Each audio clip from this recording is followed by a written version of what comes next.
الحمد لله الواحد القهار العزيز الغفار نحمده تعالى على نعمه الغزار ونشكره سبحانه على فضله المدرار ونشهد أن لا إله إلا الله وحده لا شريك له الملك الجبار له الخلق كله وكل شيء عنده بمقدار ونشهد أن حبيبنا محمد عبد الله ورسوله المصطفى المختار وهو خيار من خيار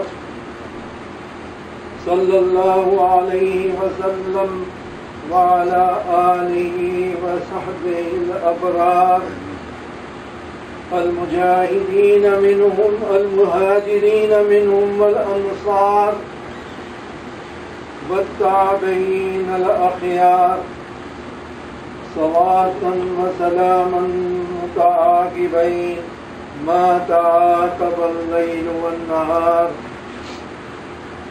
ونسأل أن نكون ممن تبعهم بإحسان من الذين رضي الله عنهم ورضوا عنه وأعد لهم جنات تجري من تحتها الأنهار أما بعد يا أيها الإخوة هذه آخر جمعة من شهر رمضان وقد حان الوقت لنقول الوداع لرمضان وأيضا ليلة هذا اليوم هي ليلة 27 التي ممكن أن تكون ليلة القدر وهذا اليوم أيضا يوم القدس يوم القدس العالمي هناك كثير من المسلمين لا يعرفون عن هذا اليوم من بين الأسباب أنه بدأ هذا اليوم من إيران وكثير من المسلمين متعصبين اتجاه إيران أعداء الإسلام لم يتوقفون عن وضع خطة لتدمير المسجد الأقصى عادة يتوقع الشعب من الحكومة على اتخاذ إجراءات لازمة في هذا الأمر ولكن للأسف هناك القليل جدا أن نعمل من حكامنا للدفاع عن مقدساتنا. الثورات في العالم العربي تعطينا هذا الأمل يوما ما في بلدان المسلمين الحكومات سوف تمثل شعبهم ورعاية مصالح الإسلام والمسلمين. في ذلك الوقت سيكون من السهل على الأمة الدفاع عن المسجد الأقصى.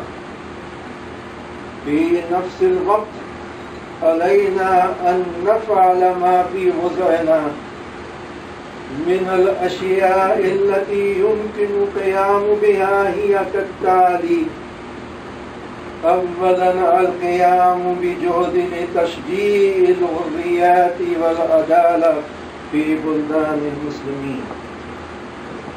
ثانيا تعزيز يوم القدس وزيادة الوعي حول هذا الموضوع والمشاركة في أنشطته.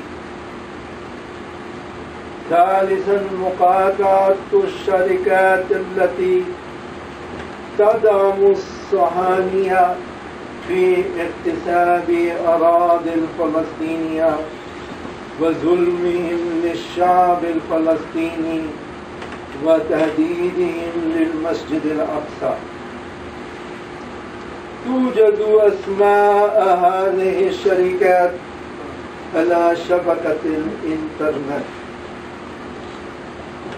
رابعا توضيح لغير المتعصبين من اليهود والمسيحيين بعض الحقائق عن المسجد الأقصى. Dear brothers and sisters, this is the last Friday of the month of Ramadan, which is given special importance in some Muslim countries. It marks the approaching end of the month and is a time to say Al-Wada, farewell to the month of Ramadan. Also, tonight is the 27th night of Ramadan, which could possibly be the Lailatul Qadr. Finally, this is also the International Day of Al Qudus or Jerusalem. There are too many Muslims who do not know about this day. They know about Mother's Day, Father's Day, Valentine's Day, but not about Al Quds Day. Partly the reason for this is that this day was started by Iran after the revolution, and many Muslims are prejudiced about what comes from Iran. This ignores the Quranic teaching, وَتَعَاوَنُوا عَلَى الْبِرِّ وَالتَّقْوَى وَلَا تَعَاوَنُوا عَلَى الْإِثْمِ وَالْعُدْوَانِ. Cooperate with one another in virtue and righteousness, but do not cooperate in sin and righteousness. This ayah gives us a principle that we should keep in mind in dealing with groups other than our own, whether they are non-Muslim groups or Muslim groups with whom we have differences. This principle teaches us that we should cooperate with all groups, whether Muslim or non-Muslim, for causes of goodness and righteousness, and we should never cooperate with anyone on the basis of sin and transgression. There are days initiated by Christian cities or countries or individuals that Muslims do and should commemorate, because the objective behind those days is a good one. Commemorating those days is like cooperating on the basis of virtue and righteousness. For example, the Earth Day was first started by San Francisco, but now many Muslims do and should participate in its activities, since its objective is a good one, which is to inspire awareness and appreciation for the environment. If we can participate in the activities of the day proclaimed by Christians because its objective is good, we should not hesitate to commemorate a day started by the Shia Iran if its objective is good. And the objective of Al Quds Day is clearly good. It is to have at least one day in a year when people express solidarity with the Palestinians, raise awareness about the threat to Masjid al-Aqsa, and try to find ways to deal with that threat. Although a very large number of Muslims are not aware of Al Quds Day, there are also many non-Iranian Muslims and even non-Muslims who recognize it. In cities around the world, from Canada to Saudi Arabia to India, a walk for Jerusalem is held in which Muslims and non-Muslims participate. There are also seminars and lectures to raise awareness about the danger to Masjid al-Aqsa and of the injustice and oppression suffered by the Palestinians. Brothers and sisters, the enemies of Islam never stop making plans to harm the house of Allah in Al-Quds, Jerusalem. There are already digs underneath the area surrounding the masjid that threaten it.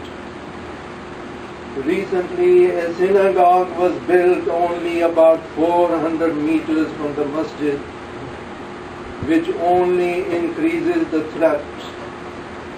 It will make illicit activities against the masjid much easier. We should keep in mind that before 1948, synagogues were used by the zionist underground forces for illicit activities, including hoarding weapons and launching terrorist attacks.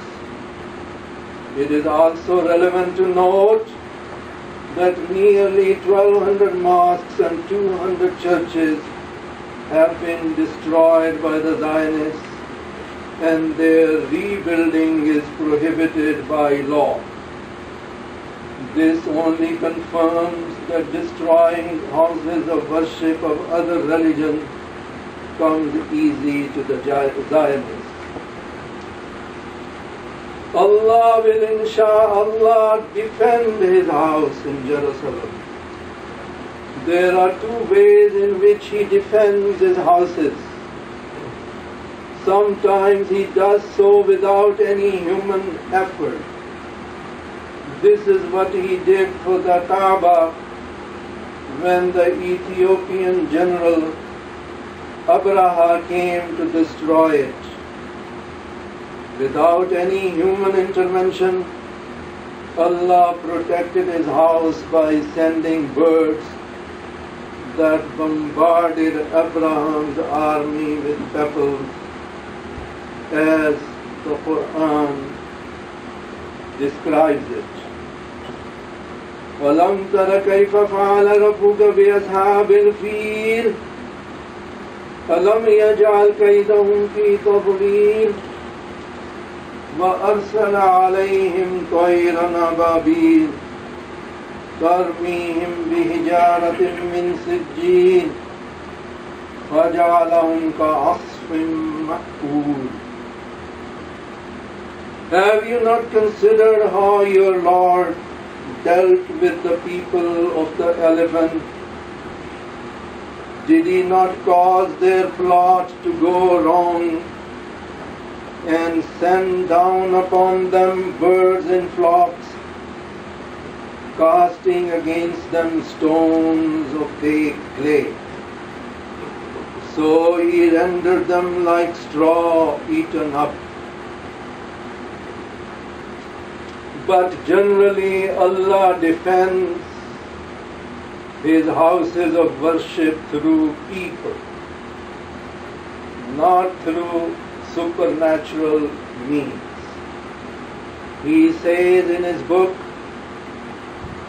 وَلَوْلَا دَفْعُ اللَّهِ النَّاسَ بَعْضَهُمْ بِبَعْضٍ لَهُدِّمَتْ صَوَامِعُ وَبِيَعٌ وَصَلَوَاتٌ وَمَسَاجِدُ يُذْكَرُ فِيهَا اسْمُ اللَّهِ كَثِيرًا وَلَيَنْصُرَنَّ اللَّهُ مَنْ يَنْصُرُهُ إِنَّ اللَّهَ لَقَوِيٌّ عَزِيزٌ.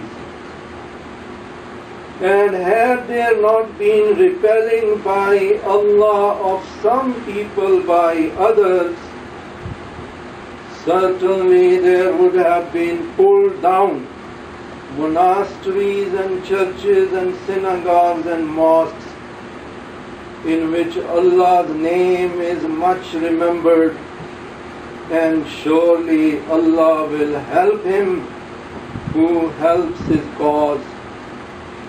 Most surely Allah is strong, mighty. The words Dafullahi nasa ba'dahum biba'd, repelling by Allah of some people by others, makes it clear that in general, defending of the causes of Allah, including protecting of His houses of worship, is done by Allah through people, through mu'mineen.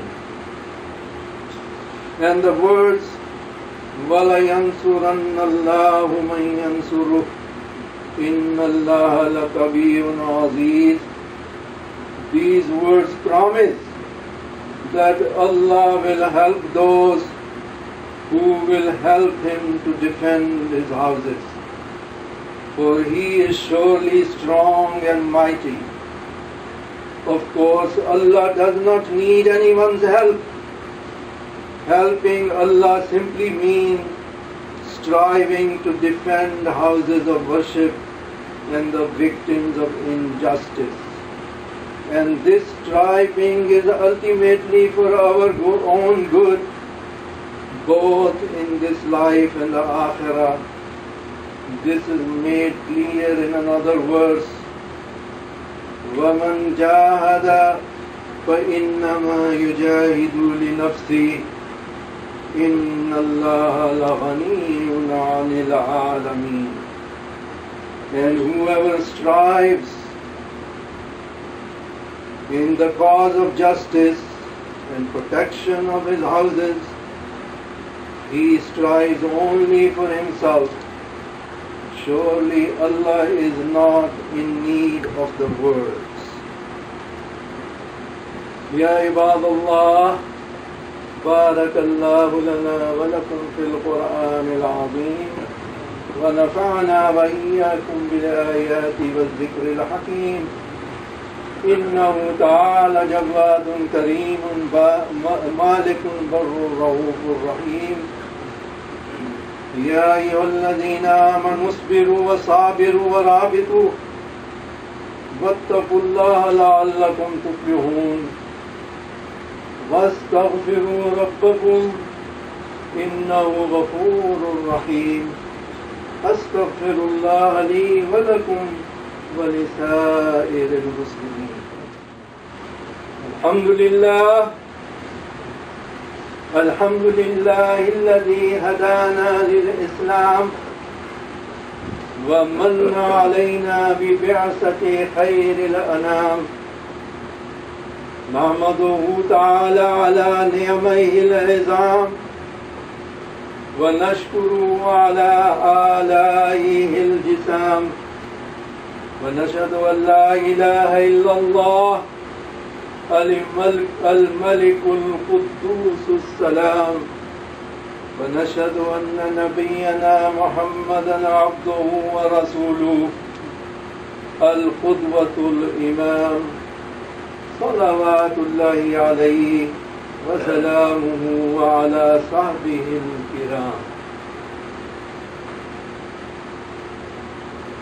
Given that the responsibility of defending Masjid al-Aqsa is on the Ummah, and given that we are faced with a very determined, organized, skillful, technologically advanced, politically savvy enemy armed to the teeth, how can the Ummah defend the third holiest shrine in Islam?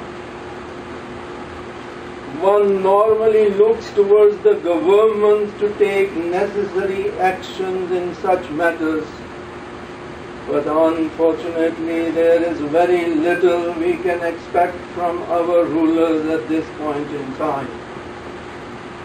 The revolutions in the Arab world give us hope that one day most Muslim countries will have governments that will speak for their people and will take care of the interests of Islam and Muslims. At that time, it will be easy for the Ummah to defend the masjid in Jerusalem. In the meantime, we have to do what we can. Here are some of the things that we can do. First, making whatever effort we can to promote revolution for greater freedom and justice in Muslim countries. Second, promoting Al Quds Day, increasing awareness about it and participation in its activities. Third, boycotting companies that support the Zionists in their usurpation and occupation of Palestinian land and of Masjid al-Aqsa. The names of these companies can be easily found on the internet. Fourth, explaining to fair-minded Jews and Christians, and there are many, some facts about Masjid al-Aqsa. For example, we can explain to them that Masjid al-Aqsa was not built after the destruction by Muslims of the house of worship that was there previously. The house of worship there was destroyed 7 centuries before Islam by the Romans, and the site of the temple laid waste for all that time. 4 centuries before Islam, the Romans became Christians and started to have Christian emperors. But even these Christian emperors did not rebuild a house of worship there. Only one of them tried to build one, but he was interrupted by an earthquake. Had there been an existing temple on the site, the early Muslims would never have destroyed it to build a new house of worship on a site, because it would have been against the clear teachings of the Quran. Muslims built the mosque on a site that was neglected for 7 centuries, and when they built a house of worship, they did not do so for a different God, but for the same God for whom it was originally built, God of Ibrahim, Yaqub, Ishaq, Dawood and Sulaiman, alayhim salam, and of all mankind and nations. If this point is explained to non-Muslims, then at least some of them would be more sympathetic to the mosque in Jerusalem. Another thing we can explain to Jews and Christians is that the rebuilding of Masjid al-Aqsa by the Muslims provides a fascinating fulfillment of some prophecies found in their own Bible. Thus we read in the Bible, "Mine house shall be called the house of prayer for all peoples, and many nations shall come and say, Come, let us go to the mountain of the Lord, and to the house of the God of Jacob." These prophecies have found an impressive fulfillment through Muslim building of Masjid al-Aqsa. Through Islam, many nations, Egyptians, Africans, Turks, Persians, Malaysians, Indians, Indonesians, etc., have accepted the one God of Ibrahim and Yaqub, and until recently they came on pilgrims to Masjid al-Aqsa to pray to him.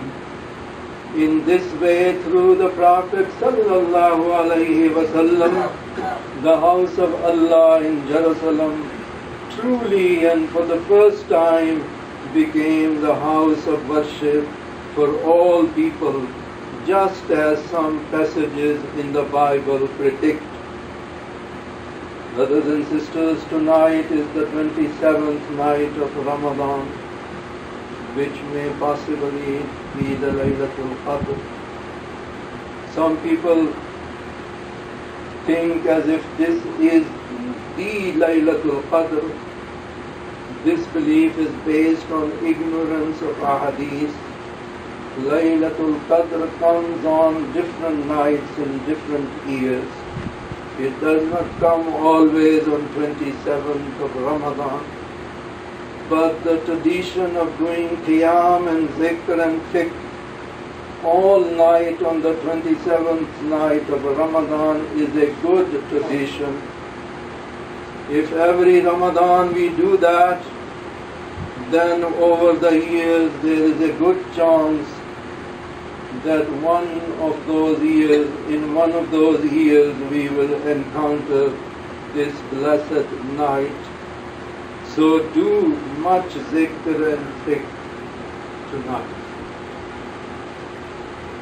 Ya ibad Allah, Allahumma harrir Palestine, Allahumma harrir Masjid al-Aqsa min al-Ghazi, wa ila as-salati fihi waffiq jami' al-muslimin. Allahumma taqabbal minna siyamana wa qiyamana. اللهم خرب بلاد الإسلام وانصر المسلمين في كل مكان في سوريا واليمن والبحرين وليبيا وفي أفغانستان وباكستان وكشمير وفلسطين وفي جميع البلدان الأخرى. اللهم إنك عفو تحب العفو فاعف عنا. اللهم لا تدع لنا ذنبا إلا غفرته ولا هما إلا فرجته ولا مريضا إلا شفيته ولا ميتا إلا رحمته ولا مجاهدا إلا نصرته ولا دينا إلا قضيته ولا حاجة أخرى هي لك رضا إلا قضيتها يا أرحم الراحمين. اللهم اجعل لنا سعادة وسرورا في الدنيا